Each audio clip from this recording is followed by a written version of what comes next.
The same way you see the United States and Europe is the same way the Egyptians, the Lebanese.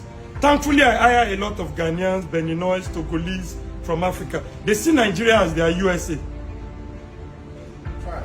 The Lebanese, if you are opportune to travel to Lebanon, Lebanese Nigerians are the most respected Lebanese in Lebanon. Not American Lebanese, oh.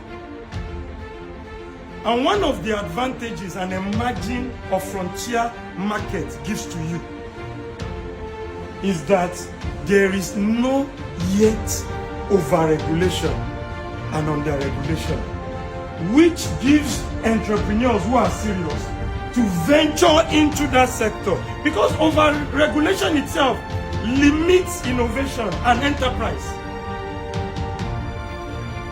It limits innovation and enterprise. The problem with people, and I said this, and I'll give credit to my mom.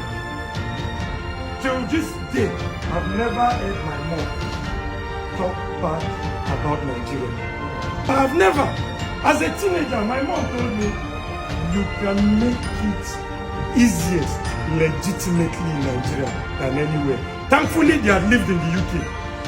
She and my dad, before they came back to Nigeria. As a teenager, I was initially obsessed myself that I was going to travel out.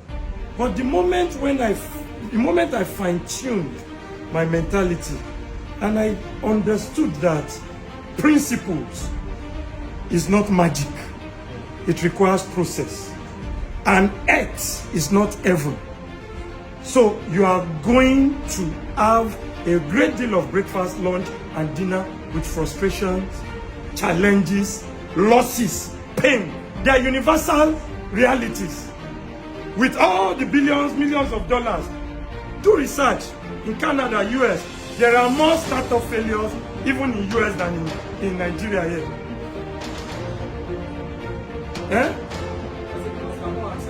And there is over-obsession, and I've talked to people, tech. We do not need more of tech. Tech is an enabler. Before tech can create so much wealth, there must be a lot of brick and mortar industries. This is a restaurant here, they use software.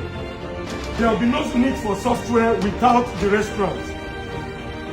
So industries must be built, mature, before you bring in tech into it. And tech will not provide the number of jobs that we need in Nigeria. And the richest people in Nigeria will not come from tech. And for you, don't stretch yourself. Before I diversify, I was Kaka CEO for 5 years. Diversification came as a result of maturity and growth and stability. And then you would have built a whole lot of people as well who can handle. When you talk about systems and processes, the truth is that systems and processes are human beings.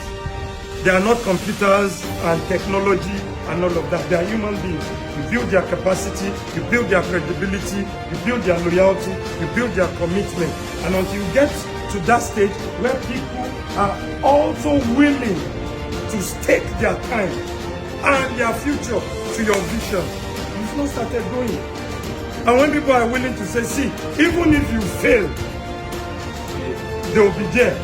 I once had an investor at the early stage. Even if you fail, we'll do another one. I trust you. So how do you know as well? How do you know that you've outgrown a clothes while growing? It becomes tight for you. And you know it's time for you to move. But you must standardize first. You've not yet achieved growth. You're already spreading yourself thin. Me, when I started, I put all my eggs in one basket. And be careful the kind of motivational messages you listen to. You can't have one stream of income. You can have multiple streams. Yes, you can train yourself to be an investor and have multiple portfolios you invest in. Or you cannot start multiple businesses at the same time until you get to a stage. I've already answered your question. Frustration is part of the process. And I always tell people, even before you go to the divine with a prayer, you must have satisfied all conditions. And in my own personal experience, I'm not talking about others. If everything satisfies a condition, it will work. It's just like science. If a machine satisfies and obeys the law of aerodynamics, it will defy gravity and fly.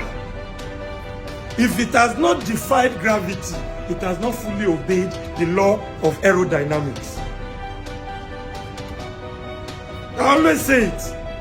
If a woman and a man, if a fertile man and a fertile woman, if they copulate, pregnancy is going to occur. It's not a function of prayer. It's going to occur and you cannot reverse it. Fertilization will happen and it will lead to pregnancy. So, wherever you are, do it wholeheartedly, not perfunctorily. I see a whole lot of people, a whole lot. Things are not working.